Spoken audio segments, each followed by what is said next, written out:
എല്ലാ കൂട്ടുകാർക്കും നല്ലൊരു ദിവസം ആശംസിച്ചുകൊണ്ട് നമുക്ക് നേരെ ഗീതുവിന്റെയും ഗോവിന്ദിന്റെയും ഇന്നത്തെ നല്ലൊരു വിശേഷം കേട്ടാലോ. ആദ്യമായി കാണുന്നവരാണെങ്കിൽ ചാനൽ ഇഷ്ടപ്പെട്ട ഒന്ന് സബ്സ്ക്രൈബ് ചെയ്യാൻ മറക്കരുത്. വീഡിയോ ഇഷ്ടപ്പെടുവാണെങ്കിൽ ലൈക്ക് ചെയ്യാനും മറക്കരുത് കേട്ടോ. നമ്മുടെ മുന്നോട്ടുള്ള യാത്രയിൽ നിങ്ങളുടെ സപ്പോർട്ട് ലൈക്ക് വേണം. നമുക്ക് ഏറ്റവും കൂടുതൽ പ്രചോദനമായി മാറിക്കൊണ്ടിരിക്കണേ. നമുക്ക് നേരെ വിശേഷത്തിലേക്ക് പോയാലോ. അങ്ങനെ ഇന്നത്തെ വിശേഷത്തില് ഗോവിന്ദ് തന്റെ ഉറച്ച തീരുമാനം പറയാണ്. രഞ്ജു ഇവിടേക്ക് വരും. രഞ്ജു ഇവിടേക്ക് വന്നിട്ടുണ്ടെങ്കിൽ വിജയലക്ഷ്മി മാഡം ഇങ്ങോട്ട് വരും. അവർക്ക് ഇവിടെ ഒന്നിനും ഒരു കുറവുണ്ടാവില്ല. ആരും അവരെ ഇവിടുന്ന് ഇറക്കി വിടാനോ ചീത്ത പറയാനോ പോവല്ലെന്ന്. രാധികയ്ക്കുള്ള അടിയായിരുന്നത്. രാധിക പ്രതീക്ഷിച്ച കാര്യമായിരുന്നില്ല. രാധികയുടെ വിചാരം എന്തായിരുന്നു? തന്നെ അറക്കൽ കുടുംബത്തെ റാണിയായിട്ട് വാഴിക്കുന്നോർത്തിരുന്ന. ഇത് കേട്ടത് അയ്യപ്പേട്ടൻ പറഞ്ഞു, കുഞ്ഞ എനിക്ക് സന്തോഷമായി, എന്റെ കണ്ണ് നിറഞ്ഞു. ഇപ്പം ഒരു പക്ഷേങ്കില് മാധവേട്ടൻ ആത്മാവിന് ശാന്തി കിട്ടുന്നുണ്ടായിരിക്കും എന്ന് പറയാണ്. ഇത് കേട്ടപ്പോ രാധികാൻ പറഞ്ഞു, ശാന്തി കിട്ടാനോ? ഇത് കേട്ടിട്ടുണ്ടെങ്കിൽ ഒരിക്കലും അദ്ദേഹത്തിന്റെ ആത്മാവിന് ശാന്തി കിട്ടത്തില്ല. കാരണം ഇത് ഗീതവും വിജയലക്ഷ്മിയും തമ്മിലുള്ള ട്രിക്കാണ്. അവർ തമ്മിൽ എന്തൊക്കെയോ പ്ലാനുകൾ തയ്യാറാക്കിയിട്ടുണ്ട്. ഈ കുടുംബത്തിനെ ഇല്ലാതാക്കിയാളാണ് വിജയലക്ഷ്മി. അവളോടൊപ്പം ചേർന്നിട്ട് ഗീതു വീണ്ടും ഈ കുടുംബത്തെ ഇല്ലാതാക്കാൻ ശ്രമിച്ചുകൊണ്ടിരിക്കുക. ഇത് കണ്ണ, ഒരു കാര്യം ഞാൻ പറഞ്ഞേക്കാം. അവർ ഈ വീട്ടിലേക്ക് വന്നിട്ടുണ്ടെങ്കിൽ ഒരു കാരണവശാലും മാധവേന്റെ ആത്മാവിന് ശാന്തി കിട്ടത്തില്ല എന്ന് പറയാം. ഇത് കേട്ടതും ഗോവിന്ദ് പറഞ്ഞു, അതൊക്കെ എനിക്കറിയാം.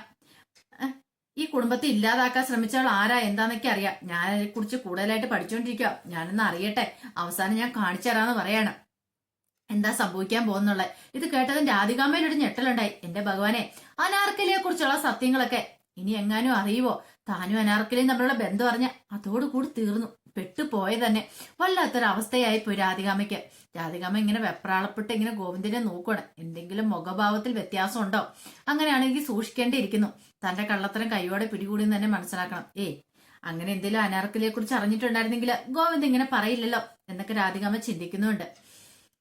പിന്നീട് ഗീത് പറഞ്ഞു, അതെ രാധികാമ്മ ഇപ്പൊ പറഞ്ഞല്ലോ, ഇവിടുത്തെ ഗോവിന്ദന്റെ അച്ഛന് ആത്മാവിനും ഒരു ശാന്തി കിട്ടത്തില്ലെന്ന്. അദ്ദേഹത്തിന്റെ ആത്മാവിന് ഉടനെ തന്നെ മിക്കവാറും ശാന്തി കിട്ടുമെന്ന് പറയണം. അതിന് വിജയലക്ഷ്മി അമ്മ ഇങ്ങോട്ടേക്ക് വരണമെന്ന് പറയാം. ഓ, അപ്പൊ നീ ആയിരിക്കും എന്റെ പിന്നിലല്ലേ? എനിക്ക് അപ്പഴേ അറിയാമെന്ന് പറയണം. പിന്നിലും മുന്നിലും ഉള്ളതിന്റെ കാര്യമൊന്നുമല്ല രാധികാമ്മേ, ഉള്ള കാര്യം പറഞ്ഞേ. ഇവിടെ പല മാറ്റങ്ങളും സംഭവിക്കേണ്ടിയിരിക്കുന്നു പറയണം. ഇത് കേട്ട് കഴിഞ്ഞപ്പോ അത് ഗോവിന്ദ് പറഞ്ഞു, അതെ ഒരു കാര്യം ഞാൻ പറഞ്ഞാകാം. അവൾ ഇങ്ങോട്ട് വന്നു കഴിഞ്ഞാൽ പിന്നെ അവൾക്ക് ഒന്നിനും ഒരു കുറവ് വരുത്തില്ലെന്ന് പറയണം. കാഞ്ചനെ വിളിച്ച് ഉപദേശിക്കണം. കാഞ്ചന പറഞ്ഞു, ഞാൻ നോക്കിക്കോളാം ഗോവിന്ദമാമ.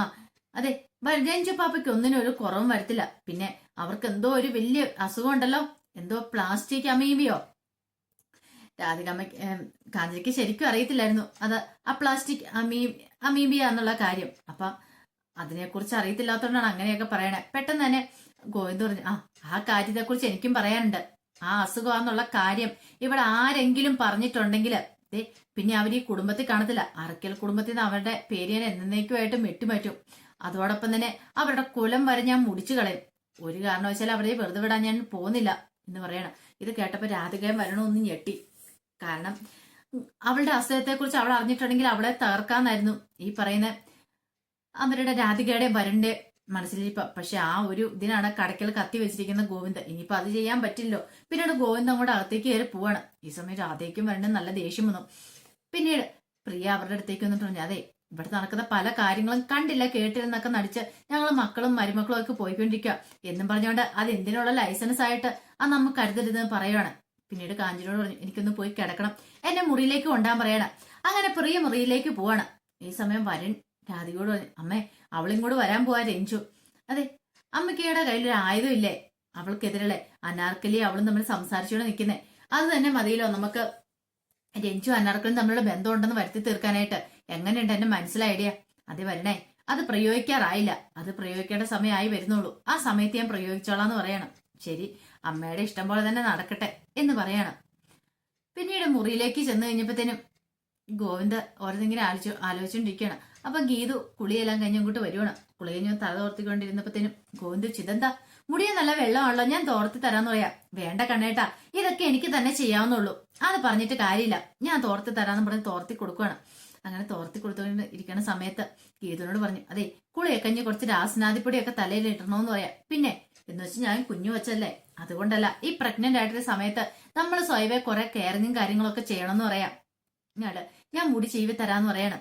പിന്നീട് ചീപ്പെടുത്ത് മുടി ചെയ്യാൻ തുടങ്ങിയപ്പോഴത്തേനും ഗീത പറഞ്ഞു, വേണ്ട വേണ്ട എന്റെ പൊന്നോ വേണ്ട, ഞാൻ തന്നെ ചീവിക്കോളാം. ഇങ്ങനെയാണോന്ന് ചോദിക്കണം. അതെ എനിക്കറിയാവുന്ന പോലെ ഞാൻ ചീവുള്ളൂ. ഇനിയിപ്പോഴേ കുഞ്ഞും കൂടെ വന്നു കഴിയുമ്പോഴത്തേനും അതെ അവളുടെ മുടിയൊക്കെ ഈരി കെട്ടി കൊടുക്കേണ്ട ആളാരാ? ഞാനല്ലേന്ന് ചോദിക്കണം. പിന്നെ പിന്നെ ഞാൻ എന്തിനാ ഇവിടെ ഇരിക്കണേ എന്തും ഗീത് പറയണം. കുട്ടി ഏജിയും ഇങ്ങോട്ടൊന്ന് വന്നാട്ടെ, എന്ത് ചെയ്യണമെന്ന് എനിക്കറിയാന്നൊക്കെ ഗീത് പറയണം. ഇത് കേട്ടതും ഗോവിന്ദ് പറഞ്ഞു, അത് ശരിയാ എന്ന് പറഞ്ഞിട്ട് വീണ്ടും ഗീതിന്റെ മുടി ഈരാനായിട്ട് അങ്ങോട്ട് തുടങ്ങുവാണ്. ഈ സമയത്ത് ആകെപ്പാടെ ടെൻഷൻ അടിച്ചിങ്ങനെ വരുൺ നിൽക്കുകയാണ്. അപ്പൊ വരുണിനോട് പറഞ്ഞിട്ടുണ്ടായിരുന്നു മുറിയിലേക്കൊന്ന് വരണം, എനിക്ക് ഇതിനെ അത്യാവശ്യമായിട്ടൊന്ന് കാണണമെന്ന്, രണ്ടുപേരും കൂടെ ഒരുമിച്ച് കാണണമെന്ന്, വരുണിനെ രേഖേനെയും കൂടെ ഒരുമിച്ച് കാണണമെന്ന്. അപ്പൊ വരുൺ ഇങ്ങനെ ആലോചിച്ചു നിന്നപ്പത്തേൻ രേഖ വന്നിട്ട് എന്താ പറയണേട്ട്, എന്താ കാര്യം ചോദിക്കാം. അല്ല ഗോവിന്ദാണ്ട് എന്തിനായിരിക്കും വിളിപ്പിച്ചിരിക്കുന്നേ? എന്തിനാന്ന് അറിയത്തില്ലോ, അവിടെ ചെന്ന് കഴിഞ്ഞാലേ അറിയത്തുള്ളൂ. എന്നാലും ഒരു പക്ഷെ എന്തേലും പറയാനാണോ? അതൊന്നും എനിക്കറിയത്തില്ല. ഇനിയിപ്പോ വരുണിന് പേടി, ഇനിയിപ്പോ തന്റെ കള്ളക്കളികൾ എന്തേലും ഗോവിന്ദൻ അറിഞ്ഞിട്ടുണ്ടായിരിക്കുമോ എന്ന ടെൻഷൻ ഉണ്ടായിരുന്നു. അങ്ങനെയാണെങ്കിൽ അത് നേരത്തെ പറയണ്ടാണല്ലോ, ഇങ്ങനെയൊന്നും വരാൻ വഴിയില്ലല്ലോ. അങ്ങനെ ആയിരിക്കില്ല എന്നൊക്കെ കരുതുവേണം. എന്താണെങ്കിലും ഒന്ന് ചെന്ന് നോക്കാം എന്ന് കരുതി രേഖനോട് പറയണം. രേഖ ബാ നമുക്ക് മുറി വരെ ചെല്ലാന്ന് പറയണ ഗോവിന്ദന്റെ. അത് പിന്നെ വരനായിട്ട് തന്നെ പോയപ്പോരെ, നിന്നോടും കൂടെ വരണോന്ന് പറഞ്ഞിട്ടുണ്ട്, രണ്ടുപേരോടും കൂടെ എന്തോ കാര്യം പറയാനെന്ന് പറയണം.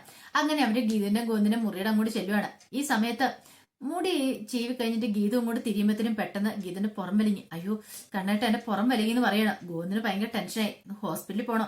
ബാ പോകാന്ന് പറയണം. അതിനൊന്നും ഇല്ല, ഒന്ന് തിരുമ്മിയാ മതി എന്ന് പറയണം.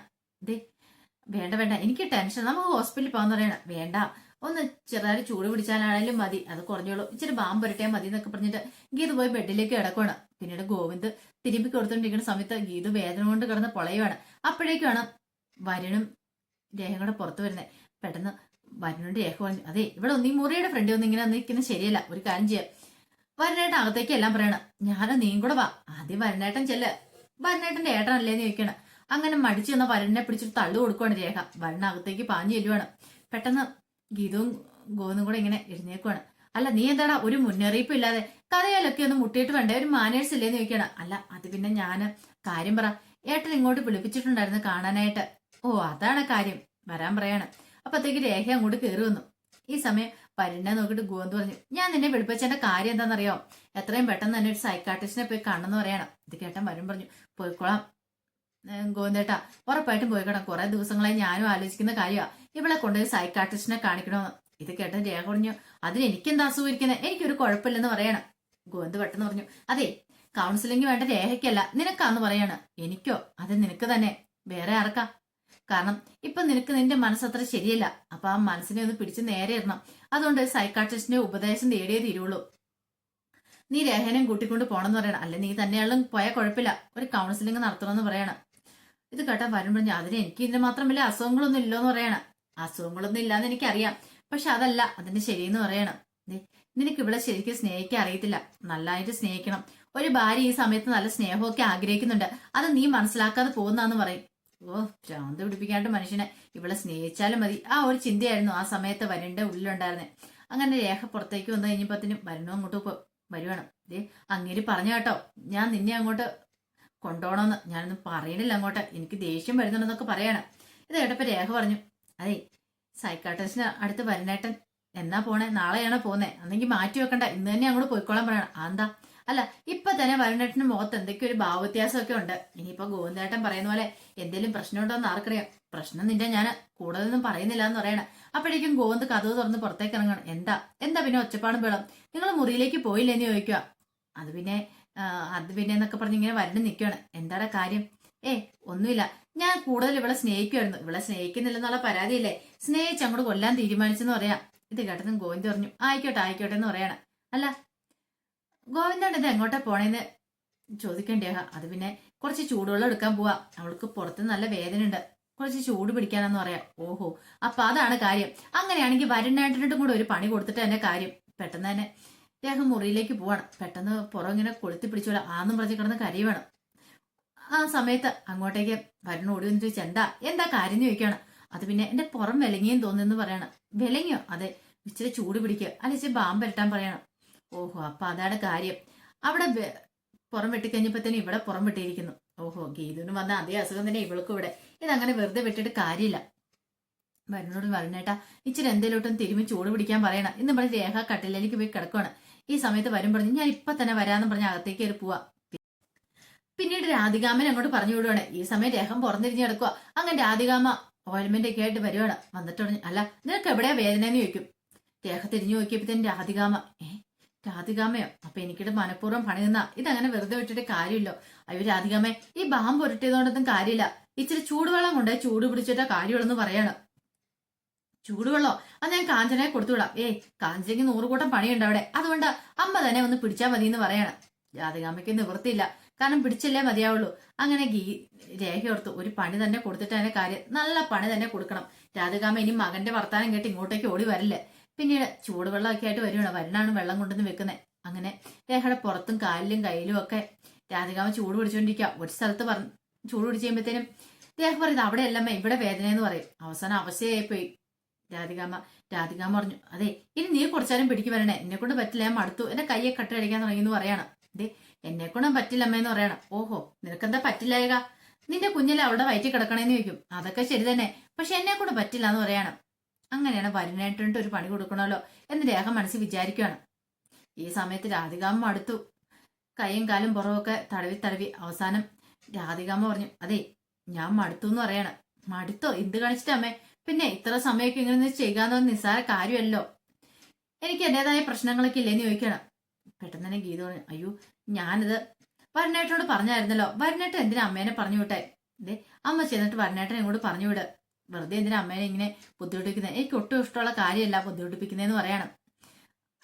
അത് സാരമില്ല എന്നൊക്കെ പറഞ്ഞ് രാധികാമ്മ നിൽക്കുക. രാധികാമ്മയ്ക്ക് അങ്ങനെയല്ലേ പറയാൻ പറ്റത്തുള്ളൂ. അവസാനം രാധികമ്മയുടെ കൈയും കാലും എല്ലാം കുഴഞ്ഞു കഴിഞ്ഞപ്പോഴത്തേനും വരുണെ വിളിച്ചിട്ട് പറഞ്ഞു, അതെ ഒരു കാര്യം പറഞ്ഞേക്കാം, എന്നെ കൂടെ പറ്റില്ല, ഞാൻ മടുത്തു കേട്ടോ എന്ന് പറയണം. അയ്യോ അമ്മ അങ്ങനെ പറഞ്ഞാൽ എങ്ങനെ ശരിയാവുന്നേ? അതായത് ഒരു കാര്യം ചെയ്യാം, അത്രയ്ക്ക് നിർബന്ധമാണെങ്കിൽ നീ തന്നെ അങ്ങോട്ട് പിടിച്ചോളാൻ പറഞ്ഞിട്ട് ആ പാത്രം വെള്ളമൊക്കെ അവിടെ വെച്ചിട്ട് രാധികാമ്മ അങ്ങോട്ടേക്ക് ഇറങ്ങി പോവാണ്. അപ്പൊ അതിന്റെ വിശേഷങ്ങളൊക്കെയാണ് കണ്ടത്. ഇതിന്റെ ബാക്കി വിശേഷങ്ങളുമായിട്ട് വൈകുന്നേരത്തെ പ്രമോയി വരാട്ടോ. ഒരിക്കൽ കൂടി എല്ലാവർക്കും നല്ലൊരു ദിവസം ആശംസിച്ചുകൊണ്ട് നിർത്തുന്നു. നന്ദി.